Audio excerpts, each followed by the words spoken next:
Ncuti TV show. Link people with friends.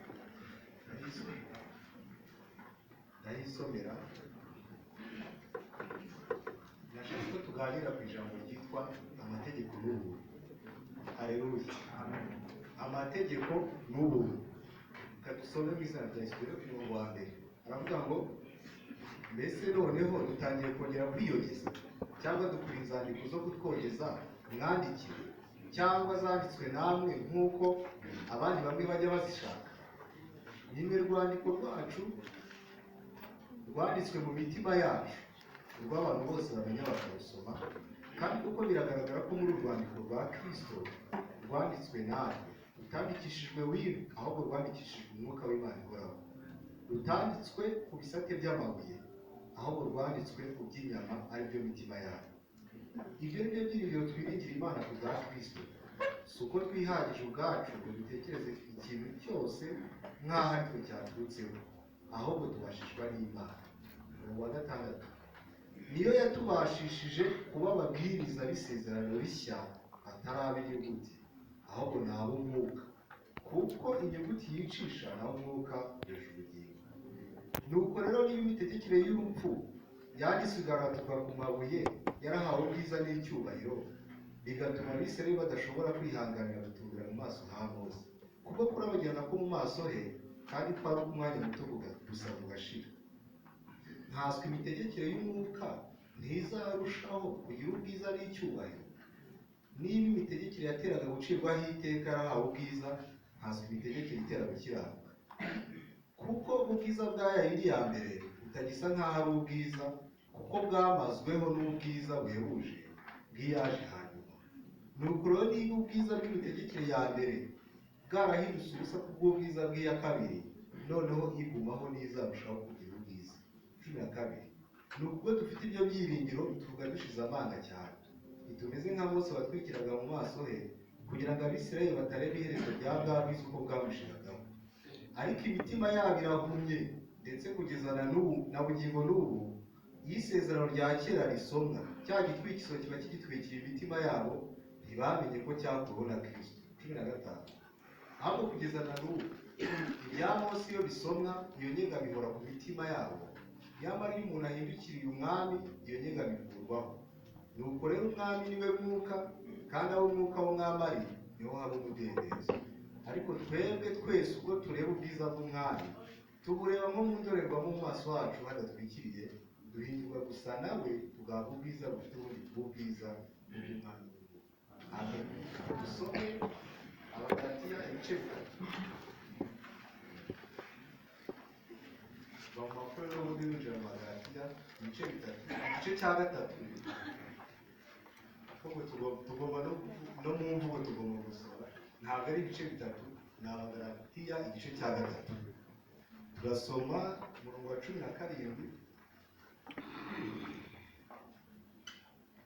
Abagatiya igice cya gatatu umurongo wa 17, aravuga ngo ibyo mvuze ni ibi, ni uko isezerano Imana yasezeranije mbere ritakuweho n'amategeko yaje hashize imyaka 430 ngo aryice cyangwa avugurize uwarisezeranije. Kuko iyo umurage w'amategeko waba utakivuye mu byasezeranijwe, ariko dore Imana yawuhaye Aburahamu imusezeranije. None se amategeko yazanywe n'iki?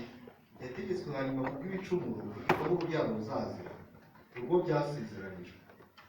Kandi yahawe abamarayika kugira ngo bayatange, bayahe umuhuza mu ntoki, nawe ayaha abantu. Icyakora uwo muhuza si uwundi, nyamara Imana ni imwe. Mbese uko bibaye bityo, amategeko arwanya amasezerano y'Imana? Ntibikabeho. Iyo aba harabayeho amategeko abasha kubeshaho abantu, gukiranuka kuba kwaraheshejwe nayo. Ariko ibyanditswe bivuga yuko byose byakingiraniwe gutwarwa n'ibyaha, kugira ngo abizera bahabwe ibyasezeranijwe babiheshejwe no kwizera Yesu Kristo. amen. Tujya ku gice cya kane dore ku murongo wa mbere aravuga ngo ariko ndavuga yuko umuragwa iyo akiri umwana atagira icyo atandukanye naho n'imbata nubwo yaba ari nyir'ibintu byose, ahubwo ategekwa n'abamurera n'ibisonga kugeza igihe cyategetswe na se. Natwe niko turi, tukiri bato twari imbata dutegekwa n'amategeko ya mbere yahoze mu isi, maze igihe gikwiriye Imana yohereza umwana wayo wabyawe n'umugore kandi wavutse atwarwa n'amategeko bacungura gutwarwa nayo, biduheshe guhinduka abana b'Imana. Kandi kuko muri abana bayo, icyo cyatumye Imana yohereza umwuka w'umwana wayo mu mitima yacu avuga ati aba data. Nicyo gituma utakiri imbata ahubwo uri umwana, kandi rero ubwo uri umwana uri n'umuragwa ubihawe n'Imana. Amen. Dusoma amagambo menshi twongera Abagalatiya igice cya kabiri umurongo wa 19 aravuga ngo amategeko yanteye gupfa ku mategeko ngo mbeho ku Mana. Nabambariwe na Kristo ariko ndiho, nyamara si jye uriho ahubwo ni Kristo uriho muri jye. Ibyo nkora byose nkiriho mu mubiri bikoreshwa no kwizera umwana w'Imana wankunze akanyitangira. Simbindura ubusa ubuntu bw'Imana, kuko niba gukiranuka kuzanwa n'amategeko, Kristo yaba yarapfiriye ubusa. Munyemere twongereho abagabo.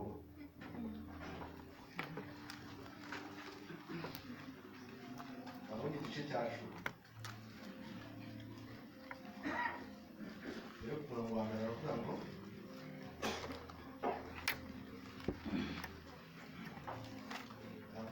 bene data, ibyo umutima wanjye wifuza nibyo sabira Abisirayeli ku Mana, ni ukugira ngo bakizwe. Ndabahamya yuko bafite ishyaka ry'Imana ariko ritava mu bwenge, kuko bari batazi gukiranuka kw'Imana uko ariko bagerageje kwihangira gukiranuka kwabo ubwabo, bituma basuzugura gukiranuka kw'Imana. Kuko Kristo ariwe amategeko asohoraho, kandi niwe uhesha uwizera wese gukira. Amen. Amen. Haleluya. Amen. Dusomye amagambo menshi bibaye byiza wafata imirongo ukaza kongera kuyasubiramo wiherereye, cyangwa se n'ejo umunsi wazabonera umwana. Ijambo numva Imana yarashyize ku mutima uko twaganira, ijambo ryitwa amategeko y'Imana. Amen. Kuko ibi ni ibintu bicanga abantu benshi, ugasanga abantu nyine ntabwo babisobanukiwe, nyamara ubutumwa bwiza burasobanutse. Amen. Kuko twizera uwo Imana yatumye, ibyo dusanzwe tubizi. Ariko ugasanga hari umuntu wizera uwo Imana yatumye, ariko ugasanga aracyaboshywe na ba bantu b'inyuguti. Amen. Ntabwo nje guhinduza ubusa amategeko. Haleluya. Aburahamu turabyibukirana ko Imana yamuhamagaye imukuye muri buriya bakarudari, irangije iramweza, kuko yari imuhamagaye kugira ngo muri we Imana izakomore nk'urubyaro ruzacungura amahanga yose. Haleluya. Imuhamagaye imushyiraho agomba kuba, irangije turabyibuka ko yahawe igicaniro kukirinda biranga, ahabwa ibihano byo kubwirwa ngo urubyaro rwe ruzaba basubizwe mu gihugu kitari icyabo. Baragenda bamara imyaka 440. Amen. Bari barangiye kumara 400, ariko ubu hiyongeyeho 30. Hanyuma bavuye mu Misiri cyangwa muri Egiputa bahawe amategeko, ariko mbere y'uko bahabwa ayo mategeko, amen, Imana yari yarasezeranije Aburahamu ko muri we arimo hazavamo urubyaro ruzacungura isi, ari rwo Yesu Kristo.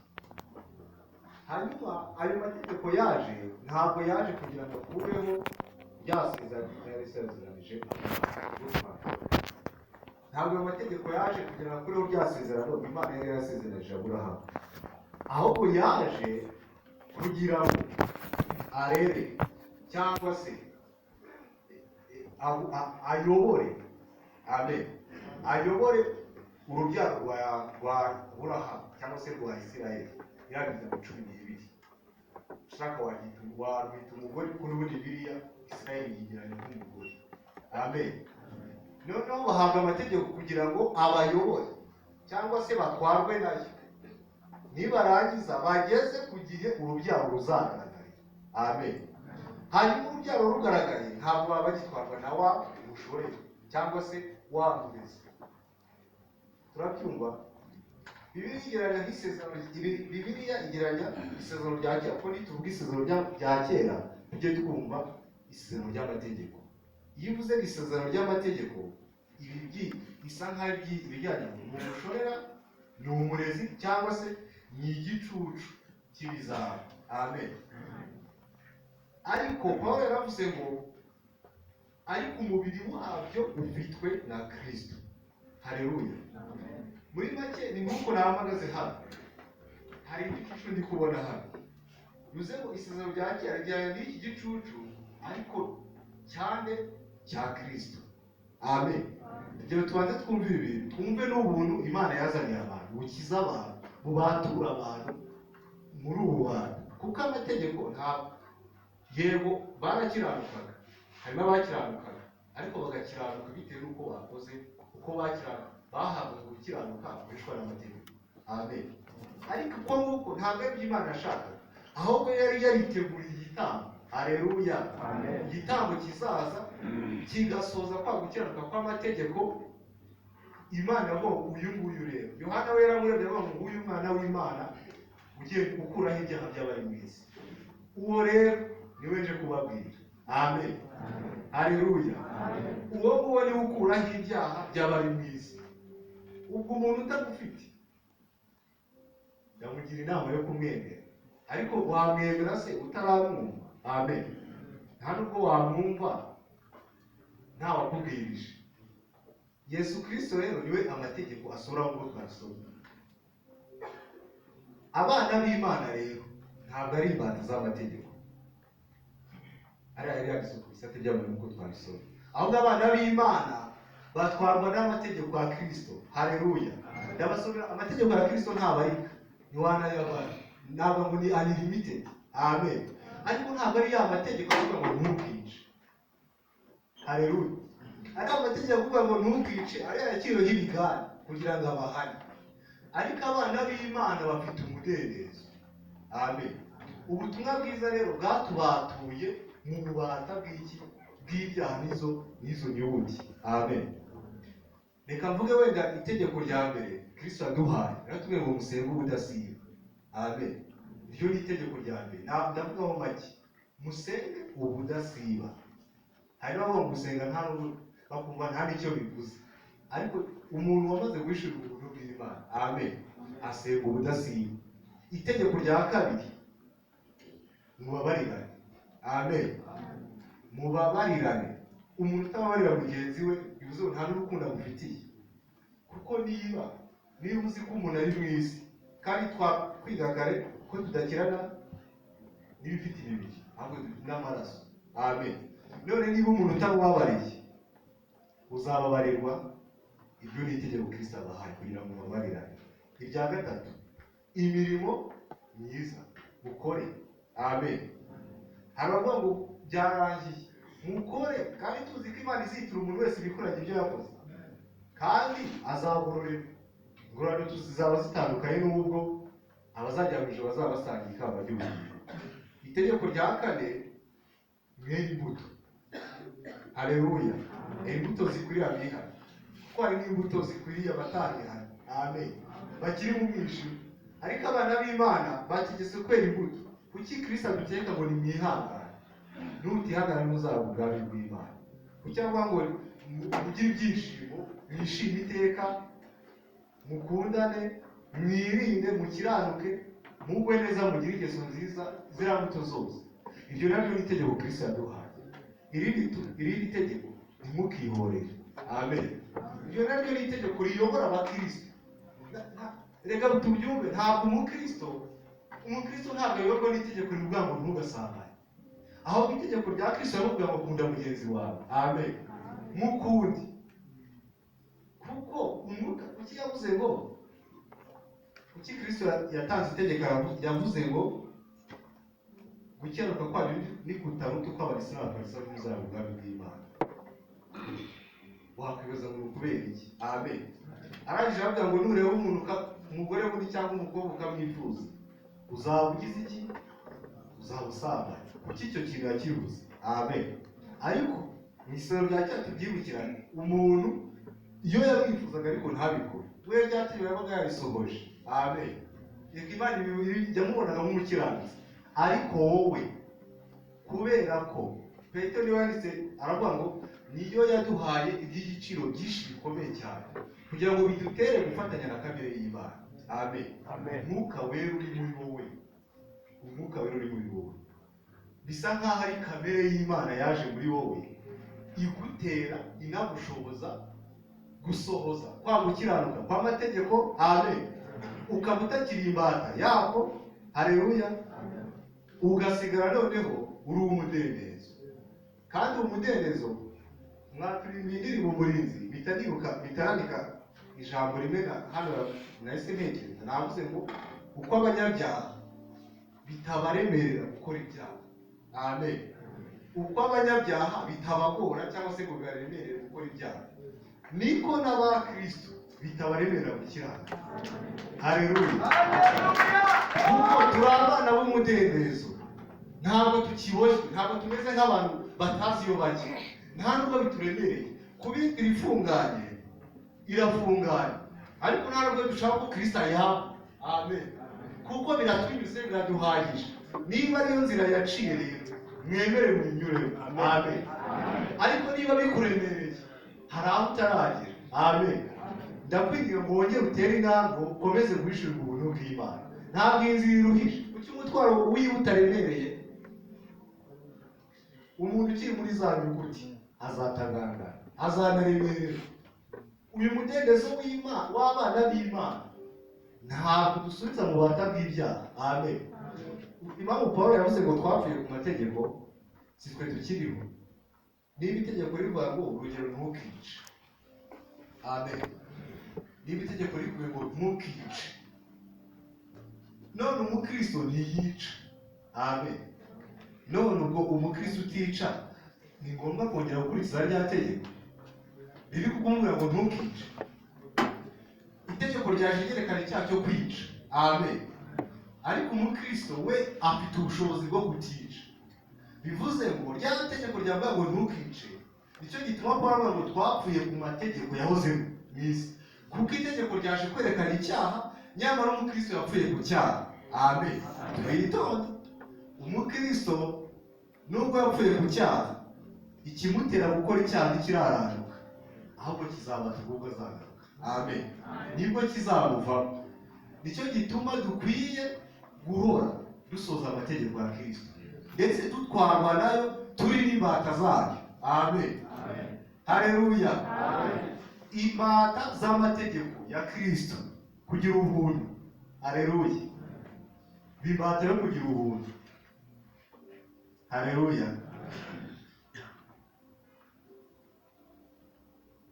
Ndabona iminota nayo irimo yirukanka, kandi ibintu umuntu yakavuze ni byinshi. Hanyuma ijambo ubuntu, hari abarivuga mu buryo bishakiye, nk'uko hari n'ababivuga noneho nk'uko batumwe n'Imana, kandi bakavuga nk'uko Imana ishaka. Ubwo buntu Yesu yatuzanye cyangwa se Imana yaduhaye, ni uko ibyo twahawe twabiherewe ubuntu. Amen. Aribyo byasezeranijwe, kandi igituma ikitwemeza yuko twabiherewe ubuntu cyangwa se ikitwemeza tudashidikanya ko twabihawe ni umwuka w'Imana uri muri twe. Haleluya. Mushobora kugereka amabaza akabazo, buri wese yisubize mu mutima we. Umwuka ubwo ni buri muntu ku giti cye. Mbese umwuka w'Imana yaje muri wowe? Amen. Utandukanye umwuka w'Imana n'umutimanama. Haleluya. Kuko umutimanama we uwo aba barawuhoranye, ariko umwuka yaje muri wowe. Haleluya. Hanyuma kwizera ubwo buntu cyangwa se kwakira ubwo buntu ni uko hari umuntu waje mu isi. Haleluya. Uwo nta kindi cyamuzanye ni wowe, ni wowe yaje kureba. Wireba mugenzi wawe umenye ngo ni wowe yaje kureba. Hanyuma uwo waje ni we mwana w'Imana ukuraho ibyaha by'abari mu isi. We yaraje gukiranuka byari iminsi byabananiye abantu, asoza gukiranuka. Imana iravuga ngo uyu Yesu wanjye uzamwizera nzamubonaho gukiranuka k'Umwana. Amen. Niyo mpamvu turi abana b'Imana tubiheshejwe nuko twizeye Yesu Kristo. Ndakubwiza ukuri, nujya gusoma ariya mategeko yanditse ku bisate, ugasoma ariya mategeko uko ari 10, ukavuga ngo amategeko ngiye kuyitondera, nta bugingo buhora ufite. Amen. Banza kuko n'ubundi amategeko yari ahari, ariko se n'iki cyatumye Kristo aza? Banza umenye ikintu cyatumye Kristo aza, nuko yaje gusohoza uko gukiranuka, arangije arapfa arazuka. Hanyuma uko gupfa kwe bingana no gupfa kwacu kw'imibiri y'ibyaha. Amen. Birangana, bikangana no kuzuka kwacu tukagendera mu bugingo bushya. Amen. Tutakiboshywe ahubwo turaho umudendezo. Ntabwo abana b'Imana ntabwo bagenda nyine basa nk'abantu oya, basavira Imana, barayumva, bumva nyine nta kintu kibaremereye muri make. Amen. Hanyuma uko kwizera uwo Yesu waje agapfa akanazuruka, egare kuba umwana w'Imana. Amen. Ariko iyo ubaye umwana w'Imana uba utangiye urugendo rushya, uba ugiye gutwarwa n'iki? N'amategeko ya Kristo. Ayo ni make twasoma. Gutwara impano zose